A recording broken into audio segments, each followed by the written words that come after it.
I was the ghost in every win they celebrated.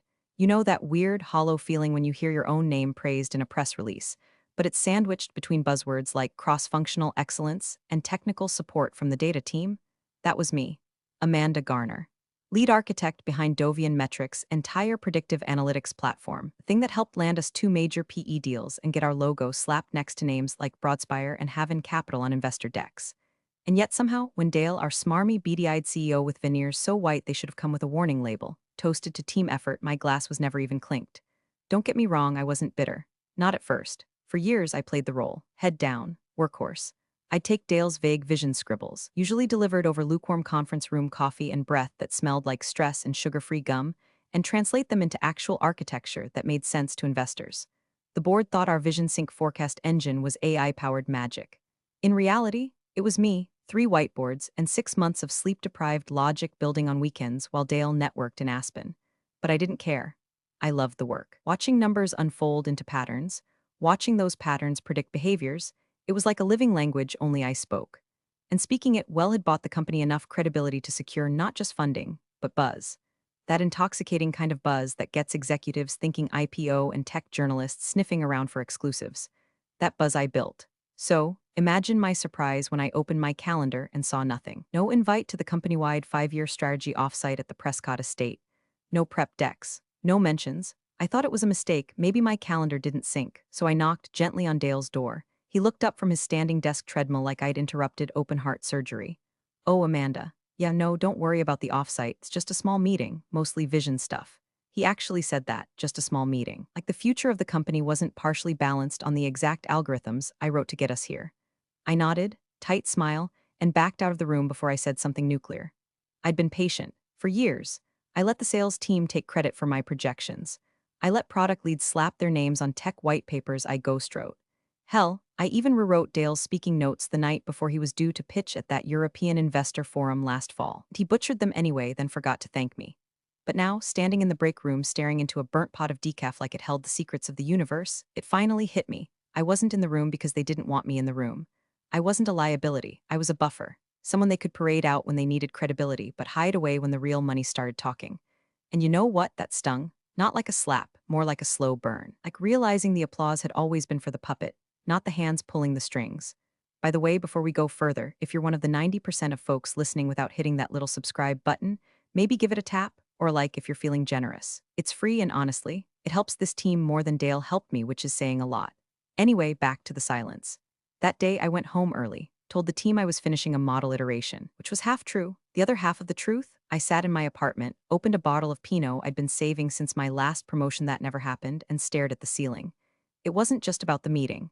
It was about always being one step behind the closed door, being the name they conveniently forgot to print on the org chart, the ghost in the machine they relied on but never acknowledged. I didn't know what I was going to do yet, but something had shifted. And when an invitation landed in my inbox the next morning, one with the subject line Keynote Opportunity, Global Innovation Summit Tahiti, I didn't even hesitate. I clicked accept. The Prescott estate wasn't just some rented cabin in the woods. It was the kind of place where board members helicoptered in wearing fleece vests that probably cost more than my car. A private compound carved into a hillside, with rustic charm so curated it made restoration hardware catalogs look like yard sales. Word had gotten out, mostly from the interns who booked the travel itineraries, that Dovian's leadership team would be vision mapping the company's future from this offsite for the next 4 days. Translation: sipping overpriced bourbon while pretending Dale's buzzword soup meant something strategic. I didn't hear it from Dale.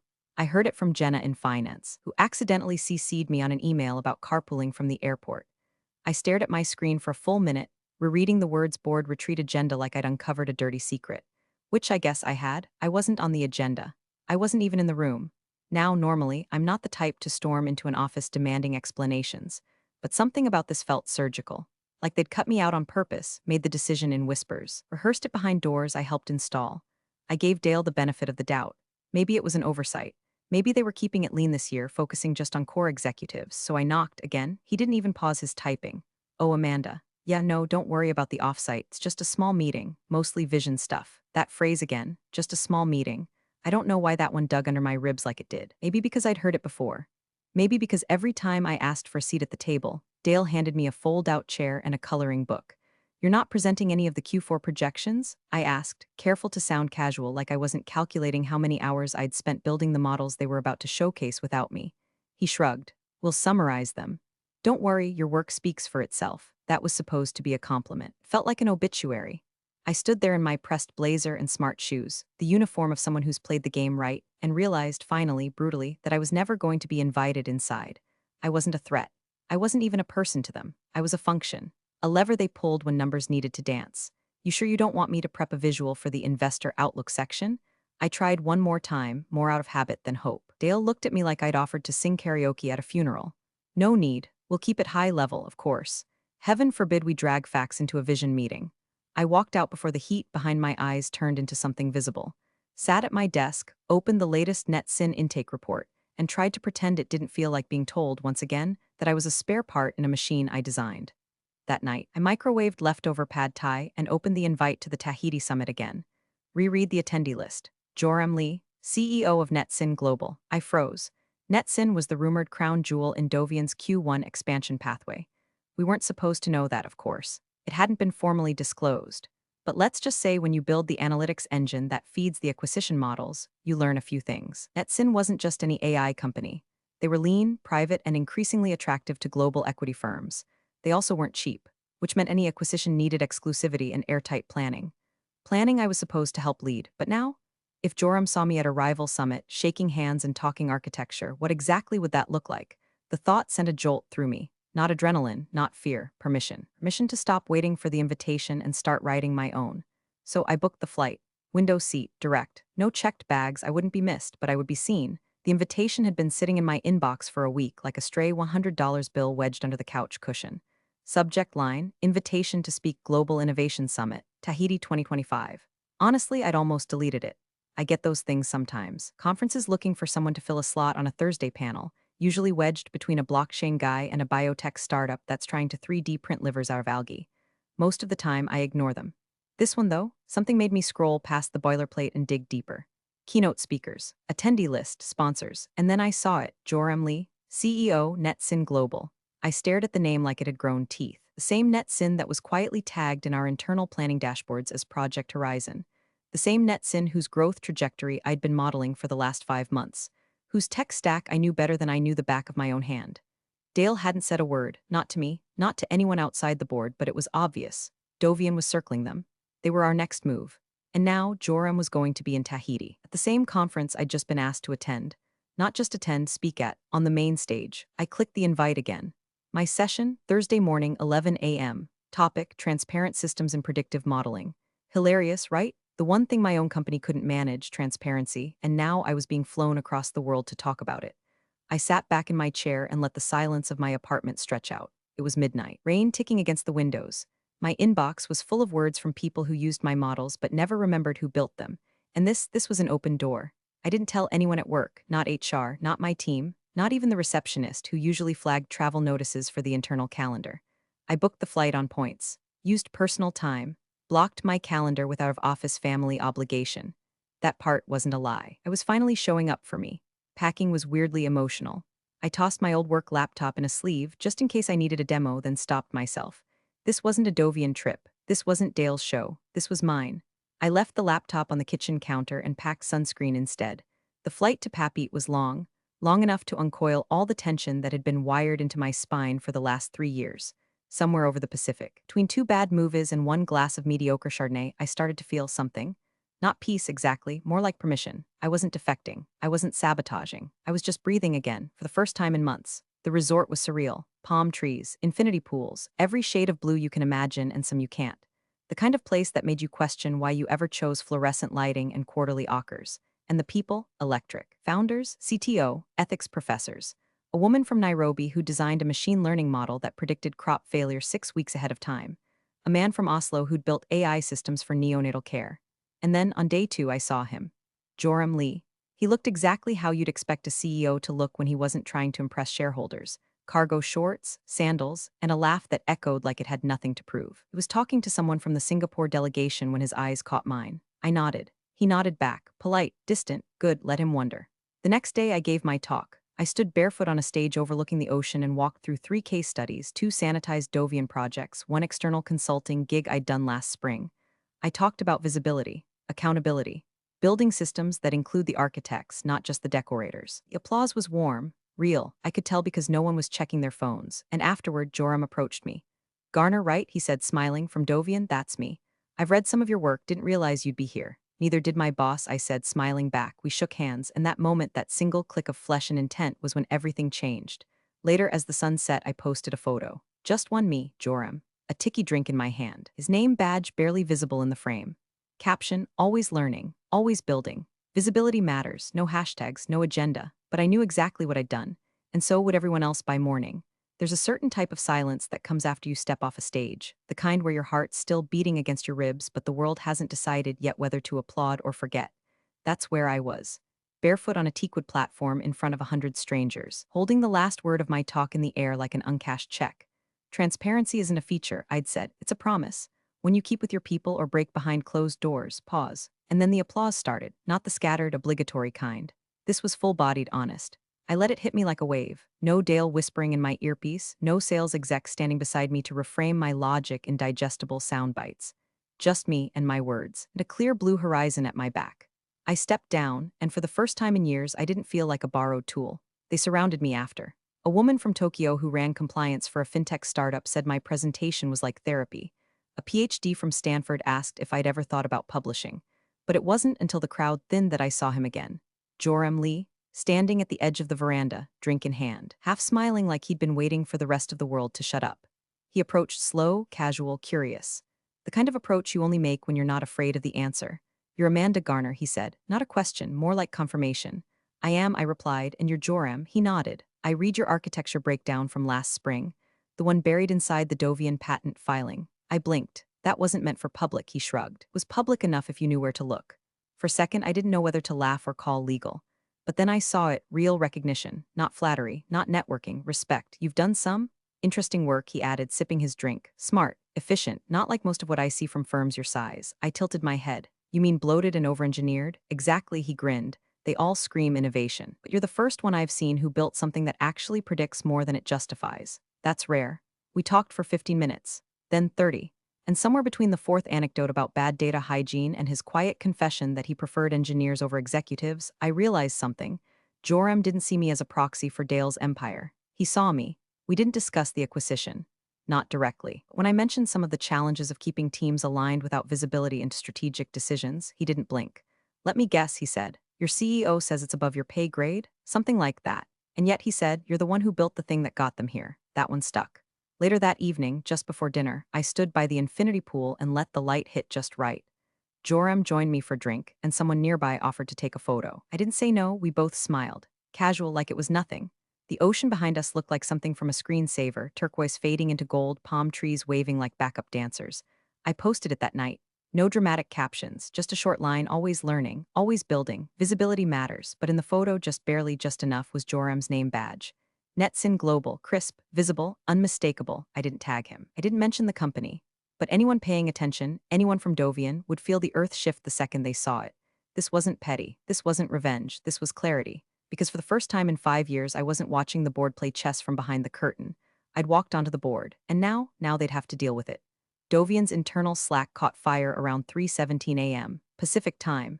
That's when Jenna from Investor Relations, still in her hotel room outside the Prescott estate, probably nursing a glass of rosé and her fifth slide edit, spotted the photo. She saw it before Dale did, before legal, before the board members who were still asleep in their private rooms lined with fresh-pressed robes and pre-programmed espresso machines. The post wasn't dramatic. It wasn't tagged #GameChanger or #NewBeginnings or any of the PR fluff Dale usually slobbered all over LinkedIn. It was simple, too simple. Just me standing barefoot next to Joram Lee, grinning like I'd just invented fire. Ocean behind us. My caption quiet but loaded, "always learning, always building, visibility matters." But what really did it, what actually melted the circuits, was the badge, half obscured but visible enough. Joram Lee, CEO, Netsin Global. It wasn't a stretch.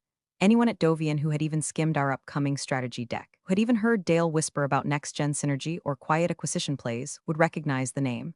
The board was supposed to introduce the Netsin exclusivity agreement at the tail end of the retreat, slide 38 of the 5-year vision deck. Dale had even drafted a smug little quote to go with it, something about strategic foresight in the age of intelligent expansion. I'd seen it. I'd written half the damn data behind it. And now, well, now the investors were asking questions. Big ones. By 7:42 a.m., Dale's phone had 17 missed calls and 3 voicemails that all began with some flavor of, "Why is Amanda Garner posing with NetSyn's CEO on a beach?" By 8 o'clock a.m., legal had joined the war room call. That's when things got interesting. Because while they could spin the optics, while Dale could fire off a panicked "oh, she's just on vacation" email, he did. There was something he hadn't considered. A clause, one line, buried deep in the NetSyndovian due diligence packet. Clause 12.4c, all strategic integration and planning involving NetSyn Global shall include the presence and advisory input of Miss Amanda Garner. Failure to comply renders the exclusivity provision null and void. I didn't write that clause, but I'd insisted on it, months ago, quietly. When they first asked me to vet NetSyn's back-end systems for merger potential, I flagged some key risks, and in exchange for smoothing them over, I asked to be added to the formal oversight committee. They agreed. Probably didn't even read the fine print. Just another checkbox to move the deal forward. And now, that clause was a grenade, and I just pulled the pin. Because while Dale was sipping lavender lattes in a leather armchair, giving his vision talk to a room full of people too polite to ask questions, I was 5,800 miles away, drinking coconut water and watching the waves flirt with the sand. I hadn't checked my email in 12 hours. My phone was on airplane mode, and even if it hadn't been, I wouldn't have answered. They couldn't find me, but I knew exactly where I was. I knew what I'd done. And I knew that somewhere in that cozy little retreat, Dale was realizing that the one person he thought he could cut out of the deal was the hinge holding the entire thing together. The exclusivity? Gone. The pitch? Compromised. The board? Panicking. And me? Sun-kissed, smiling, still barefoot, still free. The boardroom at the Prescott estate wasn't built for crisis, it was built for preening. Leather chairs, floor-to-ceiling windows, a live-edge walnut table so pristine you could probably see your career evaporate in the reflection. And on that particular morning, that's exactly what was happening. The vision session had barely started when Jenna walked in pale as printer paper, holding her phone like it was radioactive. She didn't speak, just held it up and pressed play. A screenshot of the post, my face, Joram's badge, my caption, visibility matters. Then the legal Zoom window blinked to life, late, disheveled, clearly roused too early and not happy about it. Dale tried to laugh it off at first. Amanda, always off on some adventure. She's probably networking. No big deal, but no one laughed because the email had already come in.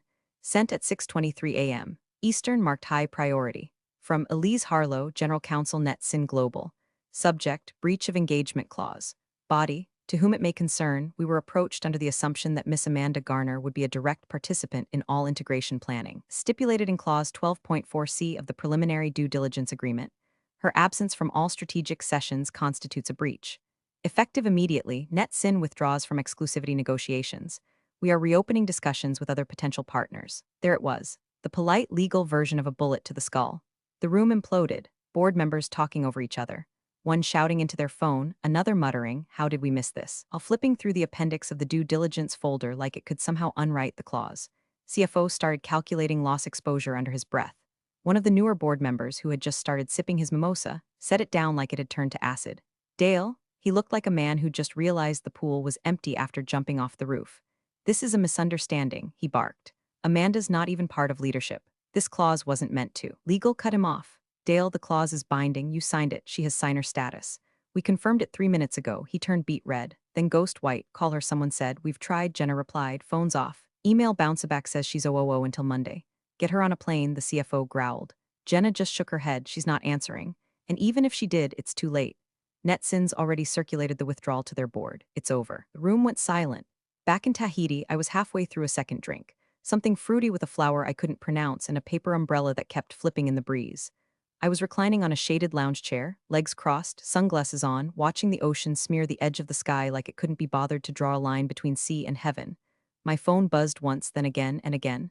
I didn't check it. I didn't have to. They were unraveling. I could feel it in the wind. The exclusivity window had slammed shut. The deal that had taken 6 months of covert planning, endless slide decks, strategic phone calls, and late-night vision scribbles wiped out with a single clause. When they signed, when I held. I raised my glass, leaned back, and let the sun warm the last corners of my bones. Dale was panicking. But me, I was exactly where I needed to be, calm, centered, and finally seen. I landed back in the States with sand still in my shoes and a tan line on my wrist where my smart watch used to sit. I didn't bother checking my inbox until I was halfway through a latte at the airport lounge. It took 10 seconds to load, 12 seconds to regret it, 76 unread emails, 6 flagged urgent, 3 with the subject line, please call me. 1 from Dale, let's connect ASAP. I didn't open that one. Instead, I skimmed through the damage. Jenna had sent a summary of what she politely titled the Prescott incident. The board meeting had ended in disaster. The NetSyn deal was dead. One investor reportedly walked out mid-presentation and never came back. HR had already begun drafting a transparency protocol for strategic planning, which was a fancy way of saying we screwed up and need a scapegoat. A separate email chain showed legal trying to untangle the clause, asking, begging, spinning wild interpretations that maybe present didn't mean physically present. Too late. NetSyn had lawyered up fast. Elise Harlow wasn't bluffing and Joram wasn't entertaining redemption arcs. Then came the email that made me pause. Subject line, exploratory conversation NetSyn advisory opportunity. From Joram himself. Short, direct. Amanda, if you're open to continuing the conversation, I'd like to formalize something. Been watching the aftermath at Dovian. You were the value proposition all along. Let's talk. Joram attached a draft advisory contract. Consultative, strategic, hybrid remote, corner office if desired, equity on the table, no Dale in sight. I smiled, not because I was flattered, not because I wanted revenge, because the contract didn't ask for loyalty, it asked for vision. An hour later, I got a second message, this time from Valorant Capital, a firm that had been circling Dovian for months, waiting for the moment it started to bleed. Apparently, I was now a uniquely positioned asset for insight-driven innovation leadership, which is rich, coming from people who hadn't returned my calls last year when I pitched them a partnership pilot. But it didn't matter. The game had changed. I had changed. No more drafting white papers no one credited. No more being paraded like a useful prop during funding rounds. I was no longer a ghost in someone else's machine. Now I was the architect of my own. Somewhere between Gate 41B and baggage claim, my phone buzzed again. Dale, he was trying to schedule a Zoom. The subject line of the calendar invite, quick sync NetSyn situation. The kind of email written by a man who still thinks he can spin a story after the walls are already on fire. I didn't open it. Instead, I opened Joram's contract, made a few notes, highlighted the equity clause, flagged the NDA terms, suggested a few revisions, not because I was uncertain, but because I'd earned the right to negotiate. 10 minutes later, I hit send. No emojis, no warm sign-off, just attached are my terms. Let me know if NetSyn is serious about visibility. Then I powered off my phone, took one long breath, and walked out of the terminal. Not as Dovian's data whisperer, not as Dale's afterthought, but as Amanda Garner, strategic advisor, name on the damn door. The emergency board meeting was held over Zoom, but I could practically smell the desperation through the screen. The invite came through my old company email. Some intern must have forgotten to revoke access. The subject line was clinical, corporate, special session, strategic realignment vote, all members required. The agenda, just one item. Motion to offer executive advisory role to Amanda Garner conditional on reinstatement of NetSyn exclusivity. I nearly laughed. They didn't even bother sugarcoating it. No apology, no let's talk. Just a motion to stuff me back into the room they'd locked from the inside, now that the fire was licking at their heels. The attached letter from Dale was a masterclass in empty sincerity. Amanda, we acknowledge recent miscommunications and oversights regarding your involvement in our strategic planning initiatives. Given the evolving nature of our relationship with NetSyn and your instrumental role in our technical achievements, the board would like to extend a formal offer to re-engage you in an executive advisory capacity. Your reappointment would signify continuity and strengthen our negotiating position. We trust you'll consider this a natural next step in our shared journey. Shared journey. That's what they called it, like I hadn't been walking behind them this entire time, patching their footprints so they wouldn't trip over their own incompetence. They included a revised contract. Same title, more money, even a stock option vesting schedule likely to dangle in front of me like a chew toy. What they didn't include, an apology or dignity, or the decency to acknowledge the clause they violated, the planning they excluded me from, or the 5 years I spent keeping their metrics from collapsing into mathematical spaghetti. At that point, I didn't even have to think about it. I opened a blank reply, typed 2 words, I decline, no explanation, no performance, just the truth. Then I opened a separate tab, pulled up NetSyn's draft agreement. Signed. 10 minutes later, press release hit the wire. For immediate release, NetSyn Global appoints Amanda Garner to Strategic Advisory Board, Tahiti Innovation Summit Speaker, joins leadership team amid expansion planning. NetSyn Global today announced the appointment of Amanda Garner, architect of predictive systems formerly deployed at Dovian Metrics, to its Strategic Advisory Board.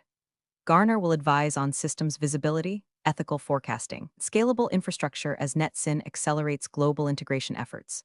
Amanda's clarity of vision and commitment to transparency make her the ideal partner as we grow, said Joram Lee, CEO of NetSyn Global. No further comment will be made at this time. That was it. No victory lap. No vindictive quotes, no Dale bashing, just facts. My name, my title, my new reality. The message to Dovian wasn't hidden. It was spotlighted, plain, direct. Beyond question, I hadn't just walked away, I'd leveled up, and now I wasn't just advising on visibility, I was the visibility and they couldn't look away. I waited exactly 24 hours after the NetSyn press release went live. No rush, no thirst trap tactics, just timing, let it settle. Let the board digest the headline. Let Dale reread that quote from Joram 3, maybe 4 times, trying to convince himself it was all just semantics. Let the investors fire off their polite what the hell is going on inquiries, and the PR team quietly shift from damage control to obituary writing. Then I posted the photo. Same spot, same sun, same ocean curling in the background like it was applauding. But this time, no Joram, just me, standing alone on that deck, wearing the same easy smile. No filters, no corporate lanyard. Just a woman who didn't need a badge to be seen anymore. And the caption. Visibility isn't just about what you see, it's about what they finally can't ignore. That was it. No hashtags, no tags, no what Dale mentions. Within minutes it exploded. Ex-Dovian employees sent DMs with clapping emojis and fire gifs. 2 venture firms I'd never worked with slid into my inbox asking if I had advisory bandwidth. A data ethics professor from NYU shared the post with the note, "This is what leadership actually looks like." But the best part, silence from Dovian, total blackout. Except, of course, for the leak. Because nothing in corporate America stays quiet, not when blood is in the water and someone as high profile as Dale Simmerman is on the slab. The deal with NetSyn officially collapsed by Friday. Without exclusivity, the competition moved fast. NetSyn took meetings with 3 other suitors. One of them, Calvex Partners, came in hot with a valuation $20 million above what Dovian had offered. Investors at Dovian revolted. Rumors started circulating, some true, some conveniently adjusted for boardroom drama, that Dale had misrepresented internal buy-in, that he'd suppressed key contributor roles in due diligence documents, that he ignored internal risk flags and marginalized key personnel. Me, that last one was me. By the end of the quarter, he was gone. Official statement, Mr. Simmerman is pursuing new opportunities. Unofficially, he was handed a box, a firm handshake, and a courtesy LinkedIn post written by someone in HR who used a template labeled standard farewell. They didn't name me in the internal memo. Of course they didn't. But when the exec assistant who used to forward Dale's meeting requests liked my photo with a heart emoji, I knew they all understood. This wasn't revenge. That would have been too easy. This was realignment. For years, I let them write the story and tuck me into the margins like an asterisk. The technical resource, the project lead, the supporting voice. Not anymore. Now, I was the headline. And for the first time in my career, I didn't have to raise my voice to be heard. I just had to stand still long enough for the truth to catch up and let it speak for itself. Thanks for watching, you cubicle warriors. Hit that subscribe button. Unless you're my old boss, then you're on your own. Revenge of the coffee pot strikes again.